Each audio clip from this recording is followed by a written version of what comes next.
이렇게 듣는 것 같지만 저들에게는 귀한 시간이다. 그 찬양을 듣는 것도 은혜인 줄로 믿습니다.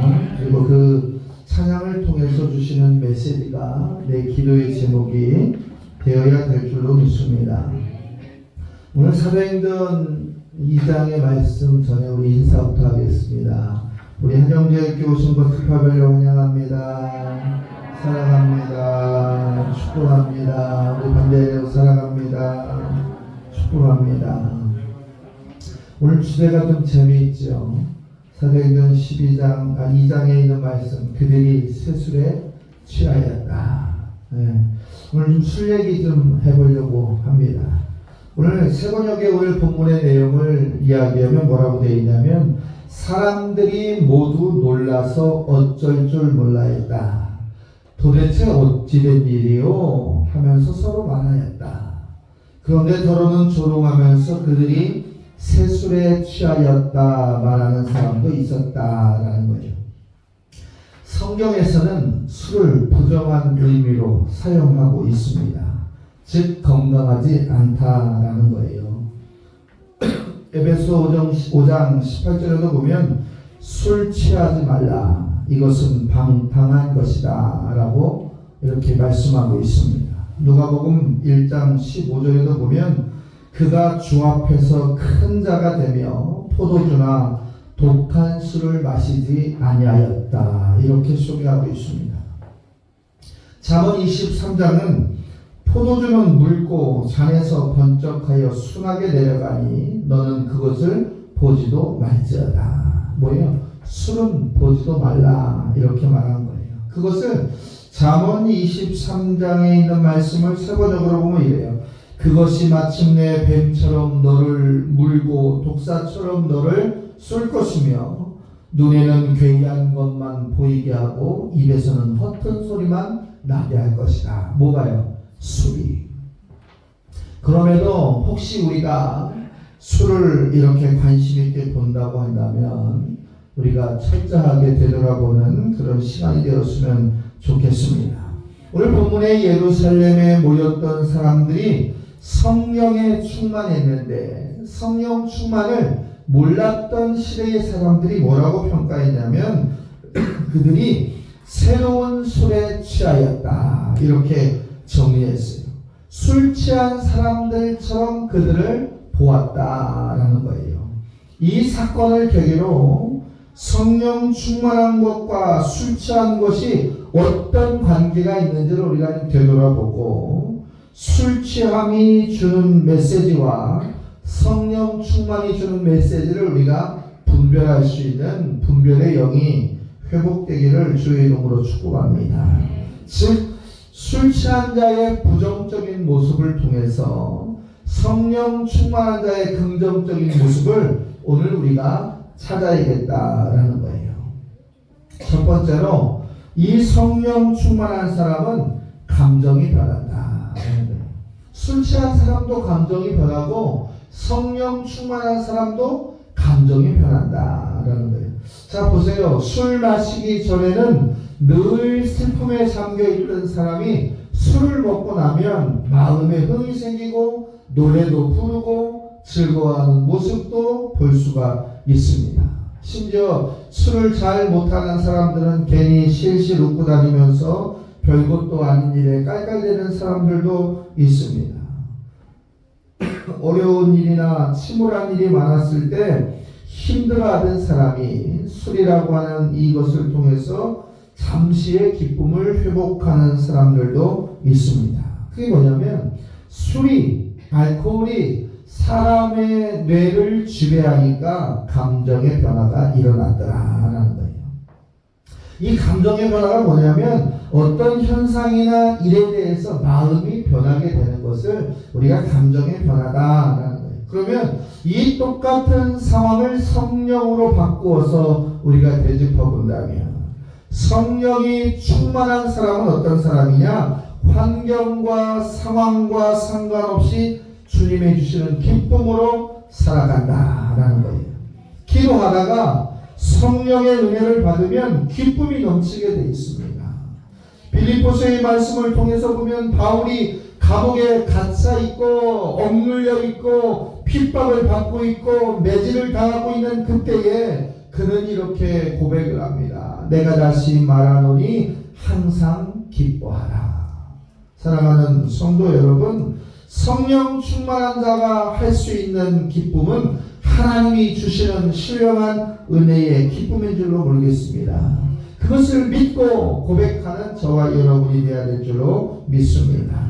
술 취해도 흥얼거립니다. 성령 충만해도 흥얼거리게 되어 있어요. 술 취함에 흥정거리고 술 취함에 소리를 지르고 잠시의 기쁨을 갖는 사람들도 많이 있어요. 그러나 그 지속성은 제한된다. 하룻밤을 넘기지 못한다라는 거예요. 오늘 저는 어떻고 여러분은 어떻습니까? 조그만 환경이 어렵고 또 긴박하게 돌아갈 때 기쁨을 잊어버리고 근심으로 살지는 않습니까? 만약 그렇다면 그 이유가 무엇인가 되돌아보고 진단해야 됩니다. 내게 왜 기쁨이 상실되고 근심이 더 나를 압박하는가? 그 이유가 간단합니다. 그 이유는 뭐예요? 성령 충만하지 못하기 때문에 그렇습니다. 스스로를 말씀으로 되돌아볼 수 있는 기쁨이 회복되기를 주의 이름으로 축복합니다. 고난 중에도 즐거워하는 사람들이 있습니다. 보통 사람들이 가질 수 없는 힘, 그 힘의 기준이 십자가를 통해서 회복된다는 것입니다. 성령 충만하다고 하는 것은 굉장히 중요합니다. 성령 충만을 위해서 여러분이 얼마나 이제 하나님과 만나기를 힘쓰고 만남의 삶을 통해서 그렇게 살아가기를 간구하느냐라는 거예요. 예배당에서의 예배가 우리의 예배의 종결이 아닙니다. 이 예배당에서의 예배는 시작입니다. 그러니까 이 1시간 예배를 통해서 여러분이 세상 가운데 나가서 나머지 23시간을 예배를 드리는 거예요. 그럴 때 성령이 충만하게 우리의 마음 가운데 임하는 줄로 믿습니다.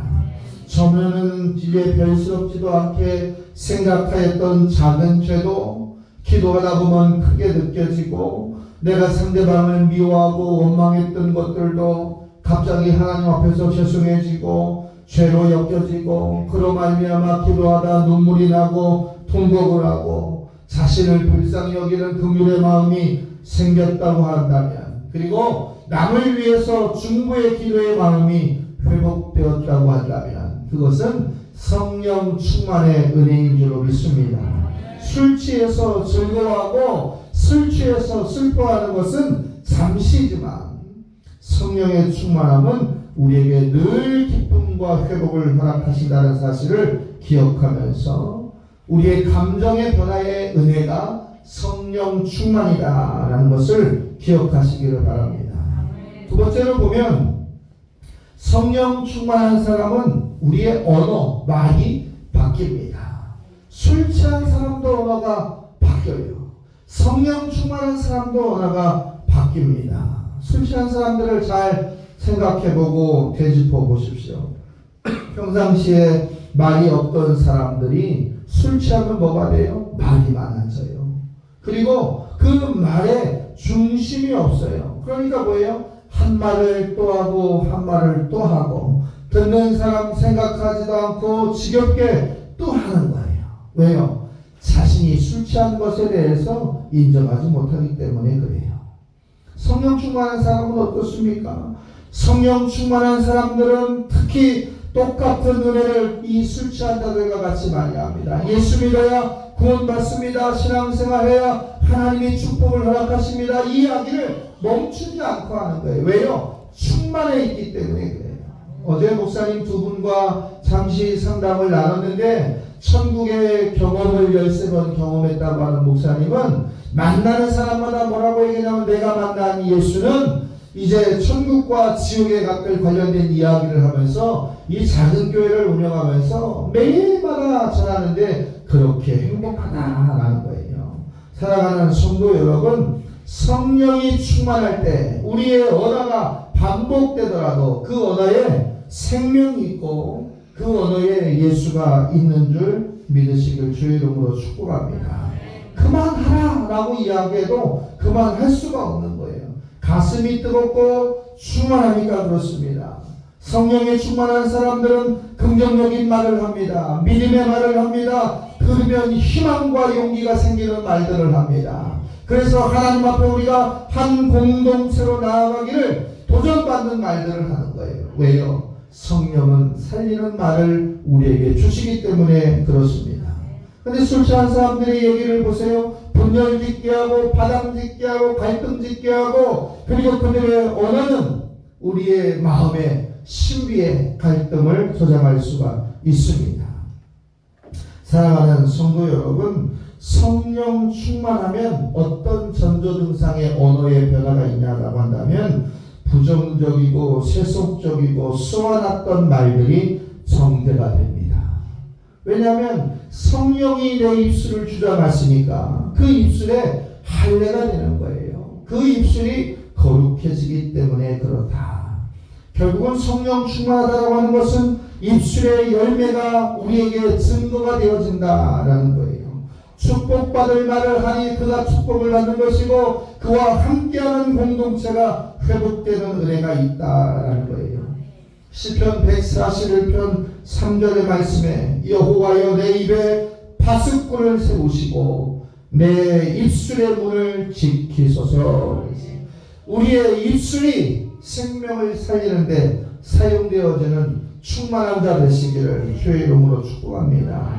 또 성령 충만한 사람은 담대함을 얻습니다. 평소에 두려움이 많았던 사람들이 술 취하면 어떻습니까? 때로는 소리도 지르고 용기가 내어서 직언도 하고 감추었던 이야기를 하면서 자기들의 스트레스를 푸는 경우도 있어요. 그럴 수 있습니다. 평소에 주눅 들려서 권리도 또 자기의 이권에 대해서도 부족함을 숨겼던 억눌렸던 자아의 모습도 있습니다. 그럴 수 있습니다. 그러나 성령 충만한 사람은 달라요. 여러분들 예수님의 부활 사건 이전에 12 제자들의 모습을 생각해 보십시오. 그저 예수님의 뒤에 따라다니면서 시키는 대로 예수님께서 주신 명령대로만 살았던 그들이 예수님이 잡히시던 밤 그들은 무엇을 했는가? 12 제자는 다 흩어졌습니다. 남아있던 사람도 예수를 부인했습니다. 심지어 골고다 주변에는 아무도 예수와 관련이 없는 자들처럼 흩어져서 그들은 모이지도 않았습니다. 그런데 그들이 마가의 다락방에서 모여서 기도할 때 어떤 증거가 나타나느냐? 성령이 불에 같이 갈라지는 역사가 나타났습니다. 근데 이 모여서 기도할 때 그들의 모습을 보면요, 이 로마의 군대나 유대의 장병들이 올까봐 문조차 잠궈놓고 모였던 연약한 자들의 모습이었어요. 이 120문도들에게 성령의 새바람, 성령의 세수를 충만케 채우니까 그들이 복음을 전하는 데 있어서 담대함이 회복되었더라. 얼마나 시끄럽게 기도하고 얼마나 시끄럽게 그들이 삶이 보였느냐. 그 자리를 기준으로 모이는 사람의 숫자가 120명에서 3,000명으로 늘어나는 역사가 일어났어요. 얼마 전만 같아도 베드로는 무서워서 숨었습니다. 사람들의 돌팔매, 사람들의 평가, 그리고 로마의 장병의 무술 속에서 숨어있던 베드로였는데 그 3,000명 앞에 나와서 입술을 내밀었던 첫 번째 말이 무엇이었냐면 회개하라였어요. 돌이키라는 거예요. 가던 길을 멈추라는 거예요. 십자가의 정신으로 회복하라는 거예요. 그리고 그 베드로의 설교의 회개 다음에 나왔던 핵심 단어가 무엇이었느냐? 십자가에 죽으셨던 예수가 살아나셨다. 그는 그리스도시다 라고 설교를 했어요. 이 얘기가 뭡니까? 예수님이 구세주요 메시아다. 당시 로마의 군병에 의해서 처형될 만한 말씀을 설교를 하면서 자신의 생명을 복음을 위해서 바뀌게 되는 전환의 기준점이 되었더라. 성령 충만한 사람은 하나님의 의를 위해서 담대함을 회복한다는 사실입니다. 저와 여러분이 이러한 담대함의 주인공들 되시기를 주의 이름으로 축복합니다.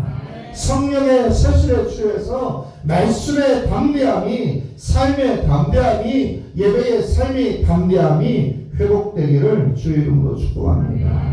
술의 힘에 의해서 염려와 걱정과 두려움에 살았던 그 사람들의 모습을 따라가지 않고 성령의 세수를 간구하며 성령의 충만함을 간구하면서 환경과 상황과 여건의 두려움을 극복할 수 있는 그러한 성도들 되셔야 될 줄로 믿습니다.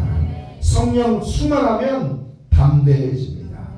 성령 충만하면 믿음의 역사를 경험하게 됩니다. 이것이 성경에서 얘기하는 하나님 말씀의 본질입니다.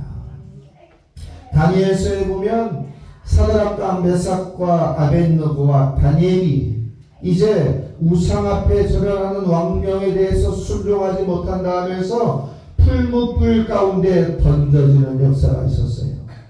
하나님의 영이 그들을 지키시는데 풀무불을 7번이나 더하여져서 태우신다고 하는 그 말 속에도 그들이 들어갔을 때 머리털 하나 상하지 않게 하셨다라는 것이 하나님의 말씀의 응답이었습니다. 하나님은 성령 충만한 자를 찾아오시고 그 속에서 머리털 하나 상하지 않도록 지켜주신다는 말씀을 우리에게 허락하여 주십니다.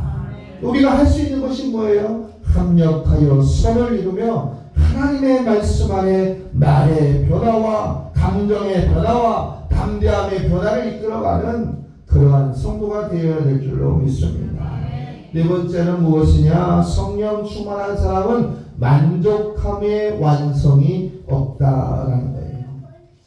이 술 취한 사람들의 특징이 뭐냐면 다른 사람들이 기준으로 봤을 때 술 취했어 라고 하는 거예요. 그런데 본인들은 항상 뭐라고 얘기하냐면 나는 취하지 않았다. 이제 시작이다. 이렇게 얘기를 해요.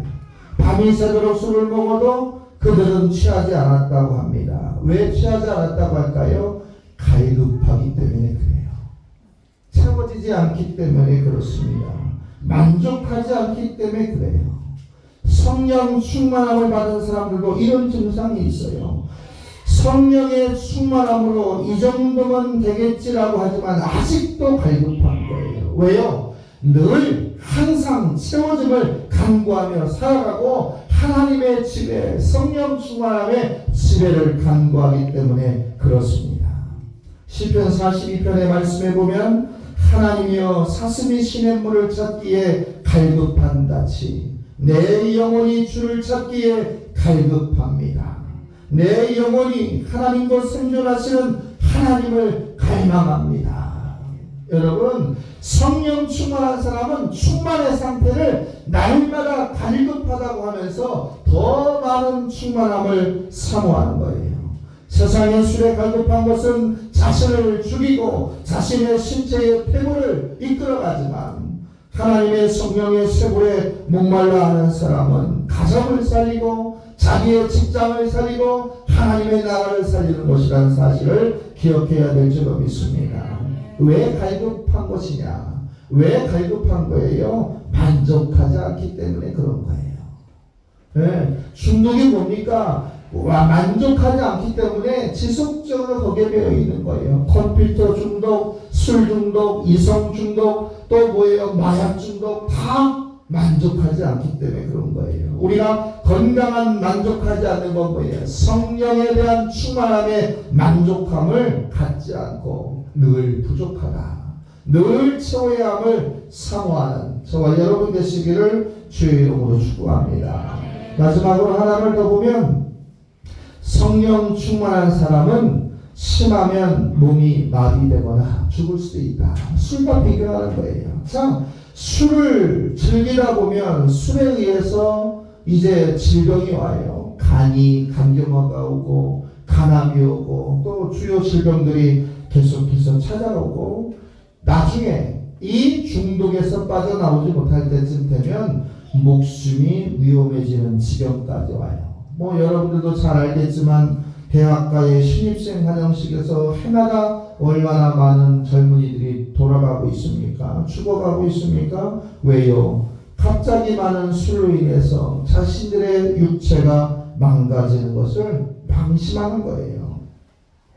이 술은 건강을 해치고 경제력을 해치고 생명까지 파괴하게 되는 악한 것이다 라는 것을 성경은 지적하고 있습니다. 그러면 성령의 세술에 취한 자는 어떻습니까? 사람은 겉사람과 속사람이 있다고 성경은 이야기하고 있어요. 겉사람이 강하면 속사람이 죽고 속사람이 건강하고 강하면 겉사람이 죽게 되어 있습니다. 죽는다라고 하는 것은 목숨을 잃는다는 말이 아니라 주도권이 어디로 바뀌는가에 대해서 소개하고 있다라는 거예요. 우리는 속사람은 영혼을 이야기하는 것이고 겉사람은 육체를 이야기하는 것으로 정리를 해야 됩니다. 즉 영혼의 주도권이 영적인 생활을 하는 것이고 육체가 주도권을 가지면 육적인 생활을 하게 되어 있는 거예요. 속사람이 강건케 하는 성령 충만한 세술에 취하는 저와 여러분 되시기를 주의 이름으로 축복합니다. 사도 바울은 말씀을 통해서 뭐라고 얘기했냐면 나는 날마다 나를 십자가 아래서 쳐서 복종시켰다 이렇게 이야기했습니다. 내 육체의 절제와 육체의 통제를 할 수 있는 자는 성령 충만을 사모할 수가 있다라는 사실입니다. 말씀을 정리하겠습니다. 사랑하는 성도 여러분, 신령한 생활을 사모합시다. 그리고 그 방식대로 살아갑시다. 술 취함에 새로운 술 취함에 참여했던 회복된 초대교회 성도의 믿음을 회복하는 사람들, 이 예배로 우리의 예배가 멈추는 것이 아니라 이 예배가 하루의 예배의 출발점이라는 사실을 기억하면서 모든 공예배에 생명을 걸고 참여할 수 있는 용기, 도전이 있기를 주의 이름으로 축복합니다. 영혼의 힘을 얻고 영적인 질서의 주도권을 갖고 영적인 회복의 능력을 주시는 성령 충만함을 간구하면서 한 주간을 승리의 삶으로 이끌어 가시기를 주의 이름으로 축복합니다. 기도하겠습니다.